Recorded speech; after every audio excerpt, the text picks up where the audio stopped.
Welcome back to This Day Live, the Sunday talk show here on the Arise News channel. Still with me today, Professor David Aworawo, Professor of International Relations and Strategic Studies at the University of Lagos, and Jide Ologun, legal practitioner, national development advocate, and a fellow of the Institute of Leadership Coaching and Strategy.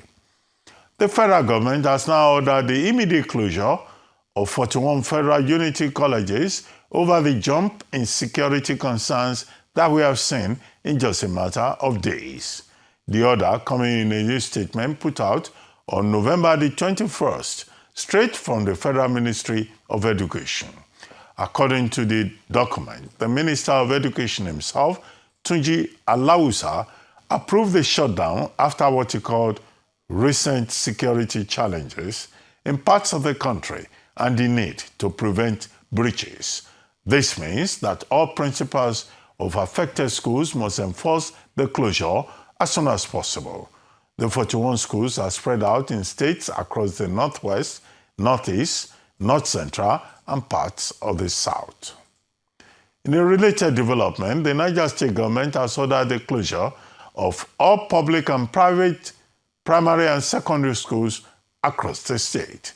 The state governor, Umaru Bago, gave the order shortly after a Security Council meeting with heads of security agencies, following the recent kidnapping of over 300 students and teachers at St. Mary's Catholic School, Papiri, Agwara local government area of the state. Governor Bago said additionally that all missionary schools, Islamic schools, and federal government colleges have also been shut down until further notice. Also, all tertiary institutions in the Niger North Senatorial District and other vulnerable areas in the Niger East Senatorial District are to be closed as well. The governor called on ILS of security agencies, civil society organizations, the organized labor, and religious leaders to focus on the rescue of the children. Now, joining us on this program to discuss this issue is security and policy affairs analyst, Dr. Kabir Adamu. Dr. Kabir Adamu, good to have you again on This Is Live, the Sunday talk show. My pleasure, Dr. Abati. Good evening. Yeah, Dr. Adamu, I've been looking for you for weeks. It's good to see you and to see that, you oblige us today. Now, very quickly, we have discussed this subject many times in the past about how to keep our schools safe. Every time the government will come forward, whether it was the government before now or the administration before then, that Nigeria is running what is called a Safe Schools Initiative. We have had state governments saying they will put fences around schools, whether it's in southern Kaduna or in the middle belt, and that, we will not have a recurrence of Chibok or Dapchi. But the situation is getting worse. So why is it that it's impossible to implement very simple policy from one administration to the other? What do you think has gone wrong? Why do you think the problem is even worse now? The number of students that have been taken from St. Mary's Catholic School in Niger State, they are more than the Chibok girls that you were talking about. So what is happening? You are a field expert, a subject area expert. What do you think we are not getting right? In simple terms, Dr. Abati, the threat actor is still capable and still has the capacity to carry out the mass abduction of the manner that happened in 2014 that shocked the world. From 2014 to 2025, nothing significantly has been done to stop the capacity or the capability of that threat actor to carry out such mass abductions. The weapon at the disposal of the threat actor is still there. In terms of numbers, the threat actor has actually increased At the time that the 2014 incident happened, we were probably dealing with maybe 10 to 20 threat actors. Today, we're dealing with almost about 80 of them. Number two is the fact that the safe haven, where when they abduct, they take the abductees to, those safe havens are still there. And these are forested parts and mountainous areas. We've not done much from that 2014 till now to prevent the usage of those areas, the mountainous and forest areas, as havens for these bad guys. And then number three is the incentive, the ransom that they demand. When they demand for those ransoms, they are usually paid. And so the encouragement to continue to act, and because of course there is a commercial or economic angle to it, to continue in that regard is also there. But the instrument that we have put forward as a country to stop them, especially when it comes to schools, which is what you refer to as the Safe School Initiative. I also want to add that aside the Safe School Initiative, we signed up on the Safe School Declaration.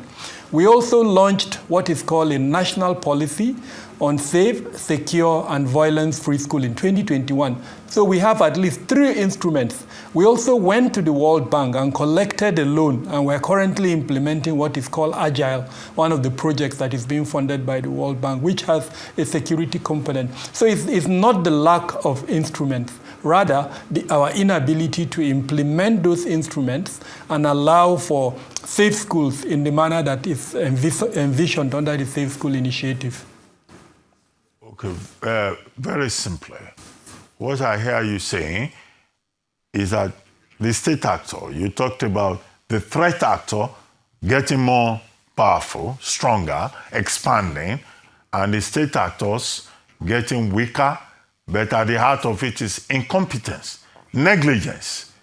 And you have talked about the instruments and how funding has been coming from outside sources. Are we dealing with the corruption of the Nigerian state, leading to its incompetence?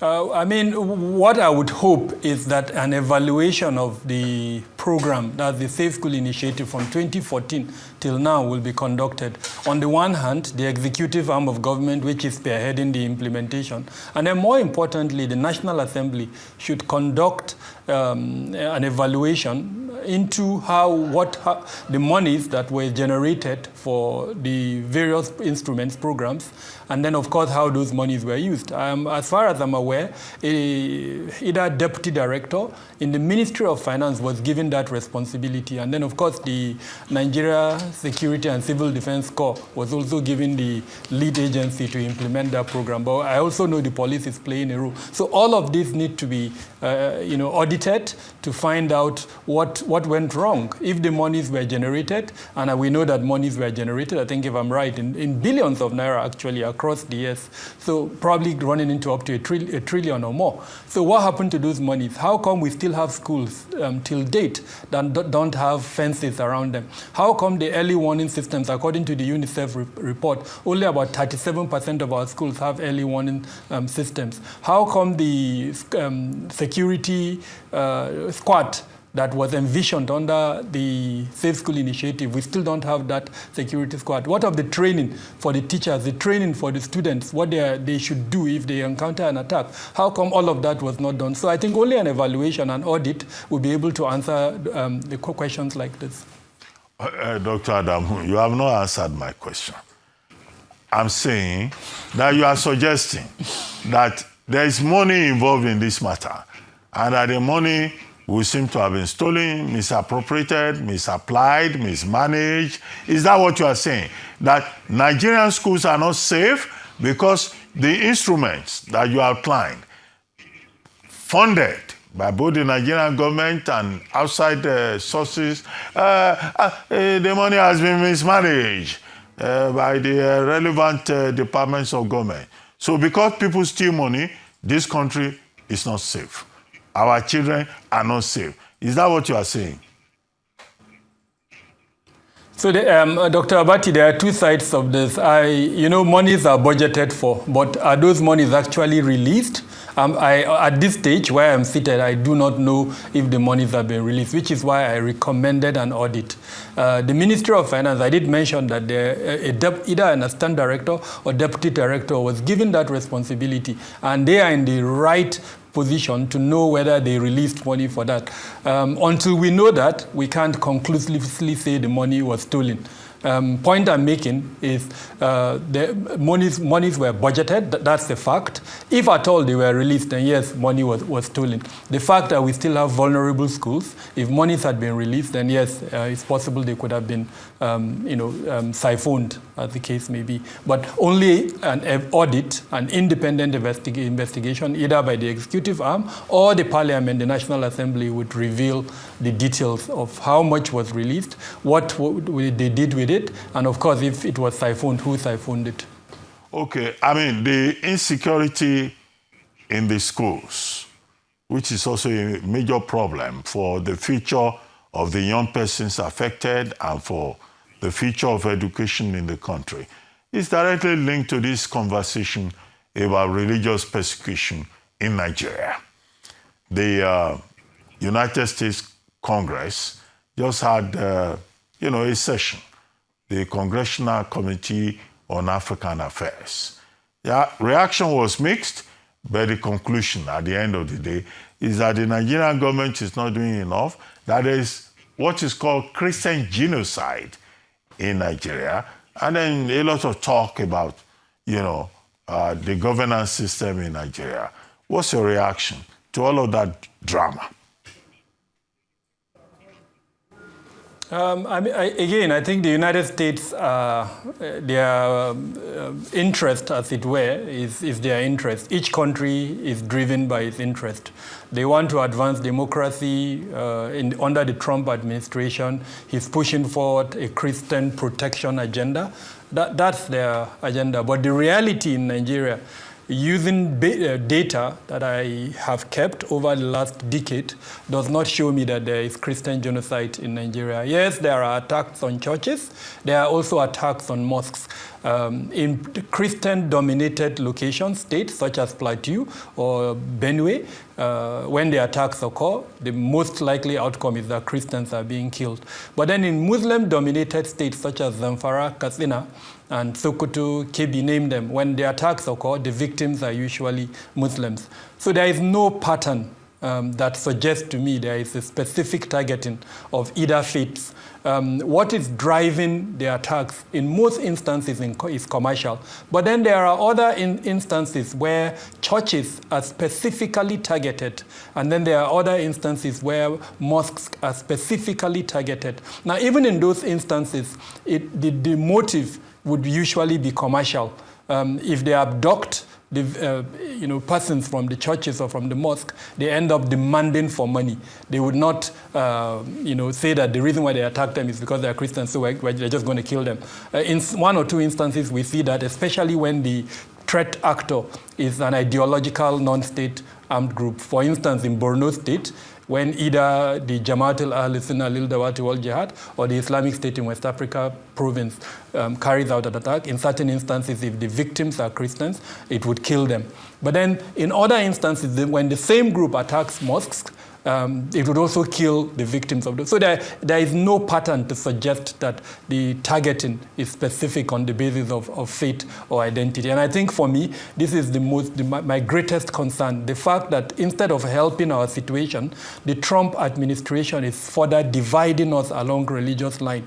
Khan has issued a statement supporting the statement by Trump and some of the congressmen, while the Supreme Council of Islamic Affairs has rejected the genocide claim. So clearly, the two faiths, on the majority, I know a couple of pastors have rejected the claim too, but Khan, as the umbrella body of Christians in Nigeria, has put his weight behind that. And on the one hand, you've got the Supreme Council doing that. So that's not helpful to us. The only group that this is helping are the bad guys. They are capitalizing on that divide, and they are continuing their attack. So I'm hoping that the Nigerian state, the government in particular, will put forward an agenda to harmonize the views of these two sides and make sure that we speak with one voice so that the criminal actors do not capitalize on our divide and continue to attack us in the manner they are doing. I must say, with all sense of responsibility, Dr. Abati, that according to my database, as at the end of October, 9,500 Nigerians have been killed.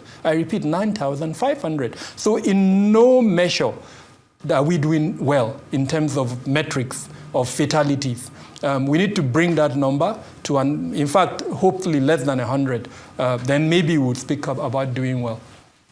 Well, Doctor, very quickly, there's been some criticism of the team that was sent to Washington, led by the National Security Advisor.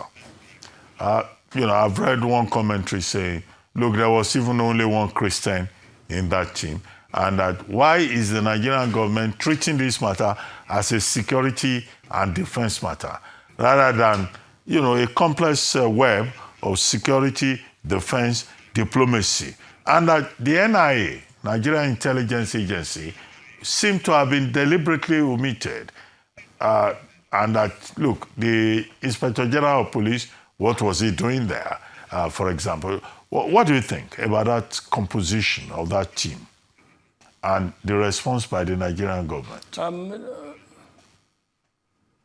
So I honestly also agree that we could have done better. For me, the most important thing would have been to address our issues locally. I'm at a loss at what that delegation will be telling the Americans. While they were there, the Kabir incident occurred, the Kwara church was attacked, and then the Niger incident occurred. So I'm really wondering what they are going to tell the Americans. They left their house in disorder and then went to, I don't know what they are going to tell the Americans. Honestly, I'm at a loss.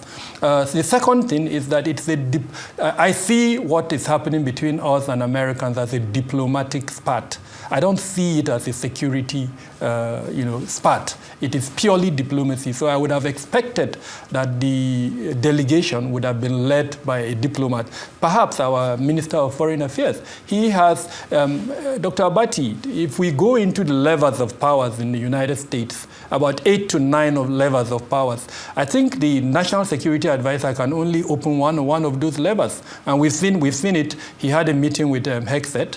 Who else can he meet with? But if it was the Minister of Foreign Affairs, he could easily open either 6 or 7 of those levels of powers. The only person he probably wouldn't have been able to meet would have been President Trump himself. So I kind of agree that there was a mismatch. Either we misinterpreted what was a diplomatic spat to be a security spat, which led to that composition. But then the inclusion of the Minister of Justice, to me, was also something extremely worrisome.